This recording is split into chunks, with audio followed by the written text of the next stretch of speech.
Hello and welcome to Bookspot. I'm Earl Weinberg. This time we will continue our reading of Between Planets by Robert Heinlein. Our protagonist, Don, is washing dishes at a restaurant because his money's no good on Venus. Meanwhile, he's trying to get word to his parents on Mars, and it isn't easy because there's a war in the way. Don made out the note. When Isabel and he were out of earshot of her father, Don said, "That was mighty generous for your father to do." "Pooh," she answered. "Just goes to show how far a doting father will go not to crimp his daughter's chances." "Huh? What do you mean?" She grinned at him. Nothing at all. Grandmother Isabel was pulling your leg. Don't take me seriously." He grinned back. "Then where should I take you? Across to the Dutchman's for a Coke? You've talked me into it." When he got back to the restaurant, he found, in addition to the inevitable stack of dishes, a heated discussion about the draft bill pending in the Estates General. He pricked up his ears. If conscription came, he was sure fodder for it, and he wanted to beat them to it by enlisting in the High Guard. McMaster's advice about the only way to get to Mars stuck in his mind. Most of the opinions seemed to favor a draft, nor could Don argue against it. It seemed reasonable to him, even though he would be caught in it. One quiet little man heard the others out, then cleared his throat. "There will be no draft," he announced. The last speaker, a co-pilot still wearing the triple globes on his collar, answered, "Huh? What do you know about it, Shorty?" "Quite a bit. Let me introduce myself. Senator Ollendorf of the Kwikwi province. In the first place, we don't need a draft. The nature of our dispute with the Federation is not such as to employ a large army. Secondly, our people are not of the temperament to put up with it. By the drastic process of selective immigration, we have here on Venus a nation of hardy individualists, almost anarchists. They don't take to forced service. Thirdly, the taxpayers will not support a mass army. We have more volunteers now than we can find money to pay for. Lastly, my colleagues and I are going to vote it down about 3-1. "Shorty," complained the co-pilot, "why did you bother with the first 3 reasons?" "Just practicing the speech I mean to make tomorrow," apologized the senator. "Now, sir, since you are so strong for the draft, pray tell me why you haven't joined the High Guard. You are obviously qualified." "Well, I'll tell you, just like you told me. Firstly, I'm not a colonial, so it's not my war. Second, this is my first vacation since the time they grounded the Comet-class ships. And thirdly, I joined up yesterday, and I'm drinking up my bounty money before reporting in. Does that satisfy you?" "Completely, sir. May I buy you a drink?" "Old Charlie doesn't serve anything but coffee. You ought to know that. Here, have a mug and tell us what's cooking over on Governor's Island. Give us the inside data." Don kept his ears open and his mouth usually shut. Among other things, he learned why the war was producing no military action other than the destruction of Circumterra. It was not alone that a distance varying from about 30 million to better than 150 million miles was, to say the least, awkwardly inconvenient for military communication. More important was the fear of retaliation, which seemed to have produced a stalemate. The sergeant technician of the Middle Guard outlined it to anyone who would listen. "Now they want to keep everybody up half the night with space raid alerts. Malarkey. Terra won't attack. The big boys that run the Federation know better. The war's over." "Why do you figure they won't attack?" Don asked. "Seems to me we're sitting ducks here." "Sure we are. One bomb and they blow this mud hole out of the swamp. Same for Buchanan. Same for Kwikwi Town. What good does that do them?" "I don't know, but I don't relish being A-bombed." "You won't be. Use your head. They knock out a few shopkeepers and a lot of politicians, and they don't touch the back country. Venus Republic is as strong as ever, because those 3 spots are the only targets fit to bomb on the whole fog-bound world. Then what happens?" "It's your story. You tell me." "A dose of reprisal, that's what, with all those bombs. Commodore Higgins snagged out the Circumterra. We got some of their fastest ships, and we'd have the juiciest targets in history to shoot at. Everything from Detroit to Bolivar, steel mills, power plants, factories. They won't risk pulling our nose when they know we're all set to kick 'em in the belly. Let's be logical." The sergeant set down his cup and looked around triumphantly. A quiet man at the end of the counter had been listening. Now he said softly, "Yes, but how do you know that the strong men in the Federation will use logic?" The sergeant looked surprised. "Huh? Oh, come off it. The war's over, I tell you. We ought to go home. I've got 40 acres of the best rice paddies on the planet. Somebody's got to get that crop in. Instead, I'm sitting around here playing space drill. The government ought to do something." Chapter 10. While I was musing, the fire burned. Psalm 39, verse 3. The government did do something. The Draft Act was passed the next day. Don heard about it at noon, as soon as the lunch hour rush was over, and dried his hands and went uptown to the recruiting station. There was a queue in front of it. He joined its tail and waited. Over an hour later, he found himself facing a harried-looking warrant officer seated at a table. He shoved a form at Don. "Print your name, sign at the bottom, and thumb it, then hold up your right hand." "Just a minute," Don answered. "I want to enlist in the High Guard. This form reads for the ground forces." The officer swore mildly. "Everybody wants the High Guard. Listen, son, the quota for the High Guard was filled at 9 o'clock this morning. Now I'm not even accepting them for the waiting list." "But I don't want the ground forces. I'm a spaceman." The man swore again, not so mildly. "You don't look it. You last-minute patriots make me sick, trying to join the Sky Boys so you won't have to soldier in the mud. Go on home. When we want you, we'll send for you, and it won't be for the High Guard. You'll be a duckfoot and like it." "But get out," I said. Don got. When he reached the restaurant, old Charlie looked at the clock, then at him. "You soldier boy now?" "They wouldn't have me." "Good thing. Get me up some cups." He had time to think about it while bending over suds. Although not inclined to grieve over spilt milk, Don could see now that Sergeant McMaster's advice had been shrewd. He had missed what was probably his only chance, slim as it might have been, to get to Mars. It seemed a vacuum-tight certainty that he would spend the war, months, years, as a duckfoot in the ground forces, getting no nearer to Mars than opposition distance, say 70 million miles. Hardly shouting distance. He thought about the possibility of claiming exemption on the basis of Terran citizenship, but discarded it at once. He had already claimed the right to come here as a citizen of Venus. Blowing hot and cold from the same mouth did not suit him. His sympathies lay with Venus anyhow, no matter what the lawyers eventually decided about his nationality. More than that, even if he could stomach making such a claim, he could not see himself behind wire in an enemy alien camp. There was such a camp, he knew, on the East Spit. Sit out the war there and let Isabel bring him packages on Sunday afternoons? Don't kid yourself, Don, my boy. Isabel was fiercely patriotic. She'd drop you like a mudlouse. What can't be cured must be endured. Confucius or somebody. He was in it, and that was that. He didn't feel too upset about it. The Federation didn't have any business throwing its weight around on Venus anyhow. Whose planet was it? He was most anxious to get in touch with his parents and let them know he had Dr. Jefferson's ring, even if he couldn't deliver it right away.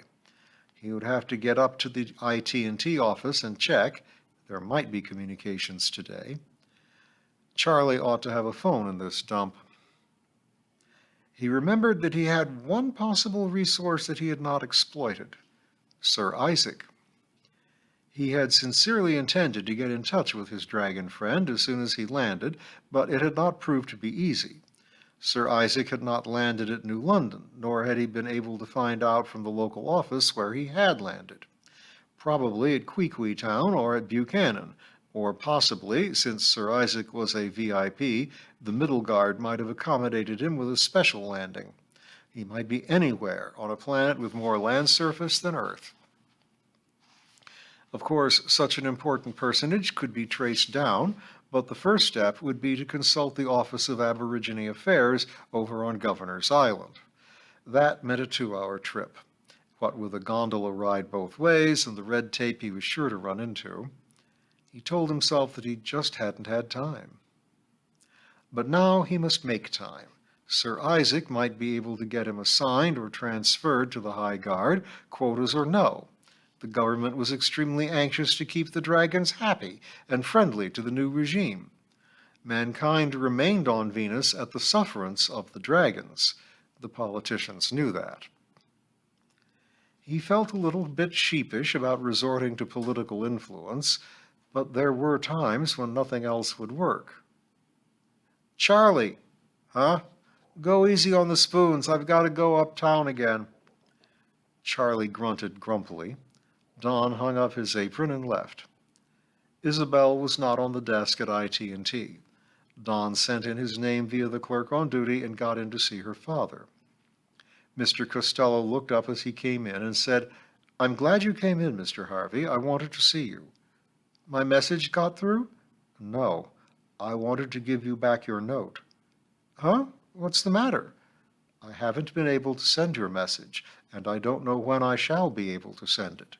If it turns out later that it can be sent, I will accept your note, or cash if you have that." Don had an unpleasant feeling he was being given a polite brush-off. "Just a moment, sir. I understood that today was the earliest that communication could be expected. Won't conditions be better tomorrow and still better the next day?" "Yes, theoretically, but conditions were satisfactory today. There is no communication with Mars." "But tomorrow?" "I haven't made myself clear. We tried to signal Mars. We got no answer. So we used the radar check. The bounce came right back on schedule, 2,238 seconds, no chance of a ghost blip. So we know that the channel was satisfactory and that our signal was getting through. But Schiaparelli Station fails to answer. No communication." "Out of order, maybe?" "Most unlikely. It's a dual station. They depend on it for astrogation, you know." "No, I'm afraid the answer is obvious." "Yes?" "The Federation forces have taken the station over for their own uses. We won't be able to communicate with Mars until they let us." Don left the manager's office looking as glum as he felt. He ran into Isabel just coming into the building. "Don!" "Oh, hi, Grandma." She was excited and failed to notice his mood. "Don, I'm just back from Governor's Island. You know what? They're going to form a women's corps." "They are?" "The bill is in committee now. I can't wait. I'll be in it, of course. I've already put my name in." "You will be?" "Yes, I guess you would be." He thought about it and added, "I tried to join up this morning." She threw her arms around his neck, much to the interest of customers in the lobby. "Don!" She untangled herself to his blushing relief and added, "Nobody really expected that of you, Don. After all, it's not your fight. Your home is on Mars." "Well, I don't know. Mars isn't exactly my home either. And they didn't take me. They told me to wait for my draft call. Well, anyway, I'm proud of you." He went back to the restaurant, feeling ashamed that he had not had the courage to tell her why he had tried to enlist and why he had been turned down. By the time he reached Charlie's place, he had about decided to go again to the recruiting office the next day and let them swear him in as a duckfoot. He told himself that the severance of communication with Mars had cut off his last connection with his old life. He might as well accept this new life with both arms. It was better to volunteer than to be dragged. On second thought, he decided to go over to Governor's Island first and send some sort of message to Sir Isaac. No use staying in the ground forces if his friend could wangle a transfer to the High Guard. It was a dead cinch now that the High Guard would eventually send an expedition to Mars. He might as well be in it. He'd get to Mars yet. On third thought, he decided that it might be well to wait a day or two to hear from Sir Isaac. It would certainly be easier to get assigned to the guard in the first place than to get a transfer later. Yes, that was the sensible thing to do. Unfortunately, it did not make him feel pleased with himself. That night, the Federation attacked. The attack should not have happened, of course. The rice farmer sergeant had been perfectly right. The Federation could not afford to risk its own great cities to punish the villagers of Venus. He was right, from his viewpoint. A rice farmer has one logic. Men who live by and for power have another and entirely different logic. Their lives are built on tenuous assumptions, fragile as reputations. They cannot afford to ignore a challenge to their power. The Federation could not afford not to punish the insolent colonists. The Valkyrie, orbiting Venus in freefall, flashed into radioactive gas without warning. The Adonis, in the same orbit 1,000 miles astern, saw the explosion and reported it to PHQ at New London. Then she, too, became an expanding ball of fire. Don was awakened from work-drugged sleep by the ululation of sirens. He sat up in the dark, shook his head to clear it, and realized with leaping excitement what the sound was and what it meant. Then he told himself not to be silly. There had been talk lately of holding a night alert. That's what it was, practice. But he got up and fumbled for the light switch, only to find that the power seemed to be off. He felt around for his clothes, got his right leg in his left trouser leg, tripped. Despite this, he was practically dressed by the time a small flickering light came toward him. It was Charlie, carrying a candle in one hand, and in his other his favorite cleaver, the one used both for business and social purposes. The cyclic moan of the sirens continued. "What is it, Charlie?" asked Don. "Do you suppose we've actually been attacked?" "More likely some dumbhead leaned against the switch." "Could be. Tell you what, I'm going uptown to find out what's happening." "Better you stay home." "I won't be gone long." In leaving, he had to push his way through a crowd of move-overs, all bleating with fright and trying to crowd inside to be as close to their friend Charlie. He got through and groped his way to the street, closely escorted by two move-overs who seemed to want to climb into his pockets. The nights on Venus make the darkest night on Earth feel like twilight. The power seemed to be off all over town. Until he turned into Buchanan Street, Don could not have counted his own fingers without feeling them. Along Buchanan Street, there was an occasional flicker of a lighter and a window or two with dim lights inside. Far up the street, someone held a hand torch. Don set his sights on that. The streets were crowded. He kept bumping into persons in the dark and hearing snatches of speech. "Completely destroyed. It's a routine drill. I'm a space warden. I know. Why turn off the lights? Their detectors can pick up the power pile in any case. Hey, get off my feet." Somewhere along the way, he lost his escort. No doubt the gregarians found someone warmer to snuggle up to. He stopped where the crowd was thickest, around the offices of the New London Times. There were emergency lights inside by which it was possible to read the bulletins being pasted up in the window. At the top was "Flash Bulletin, unofficial. Cruiser Valkyrie reported by cruiser Adonis to have exploded 0030 tonight. Cause not reported. Local authorities discount attack possibility, favor possible sabotage. Further report expected commanding officer Adonis." Bermuda intercepted. Disorders in West Africa termed minor incident stirred up by religious agitators. Local police assisted by Federation patrol have situation well in hand, it is claimed. Bermuda intercepted. A source close to the Minister of External Affairs states that an early settlement of the Venus incident is expected. Representatives of insurgent colonists said to be conferring with Federation plenipotentiaries somewhere on Luna in an atmosphere of goodwill and mutual understanding. Note, This report has been unofficially denied from Governor's Island. New London, PHQ official. Chief of Staff confirmed damage to Valkyrie, but states extent greatly exaggerated. List of casualties withheld pending notification of next of kin. Full report from Commanding Officer Adonis expected momentarily. Flash bulletin, unofficial. Kwee unidentified ships reported radar tracked to landings north and northwest of settlement. Local garrison alerted. PHQ refuses comment. No 30 more coming. Don crowded up, managed to read the bulletins, and listened to the talk. A faceless voice said, "They wouldn't land. That's as obsolete as a bayonet charge. If they actually have blitzed our ships, which I doubt, they'd simply hang in orbit and radio an ultimatum." "But suppose they did," someone objected. "They won't. That bulletin, nerve warfare, that's all. There are traitors among us." "Well, that's no news." A shadowy shape inside was posting a new bulletin. Don used his elbows and forced his way closer. "Flash," it read.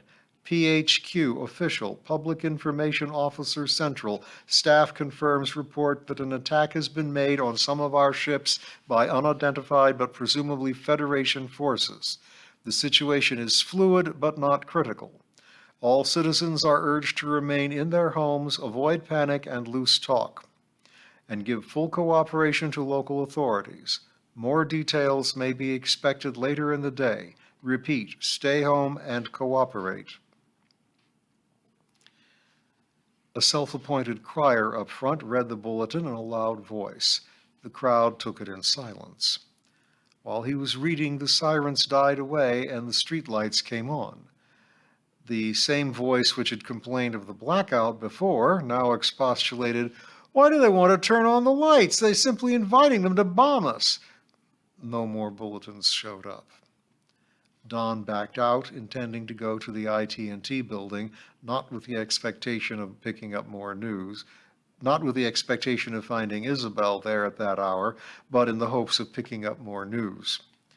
He had not quite reached the building when he ran into a squad of MPs clearing the street.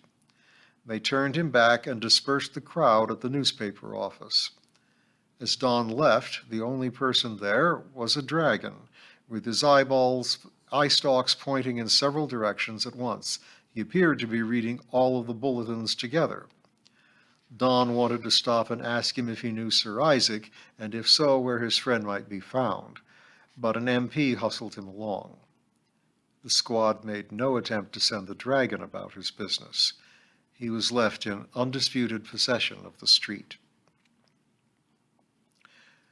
Old Charlie was still up, seated at a table and smoking. His cleaver lay in front of him. Don told him what he had found out. "Charlie, do you think they will land?" Charlie got up, went to a drawer, and got out a whetstone, came back and commenced gently stroking the blade of his cleaver. "Can happen." "What do you think we ought to do?" "Go to bed." "I'm not sleepy. What are you sharpening that thing for?" "This is my restaurant." He held up the tool, balanced it. "And this is my country." He threw the blade. It turned over twice and chunked into a wood post across the room. "Be careful with that. You might hurt somebody." "You go to bed." "But get some sleep. Tomorrow you wish you had." He turned away, and Don could get no more out of him. He gave up and went to his own cubbyhole, not intending to sleep, but simply to think things over. For a long time after he lay down, he could hear the soft swishing of stone on steel.